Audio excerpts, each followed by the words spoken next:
মামার নাম জানো কি? ও সেলিম মামা, আমি তো ভাবছি শহীদুল মামা, নাম ভুলে গেছি। ধরা লাগবে,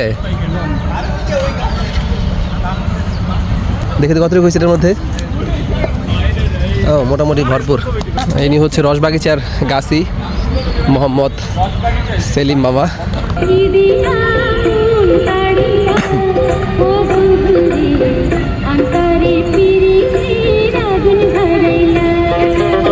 নজরে নজরে এটা হচ্ছে আপনার রসবাগিচার রস। আমি ঠিক এই মুহূর্তে রসবাগিচার বাগানের ভিতরে আছি।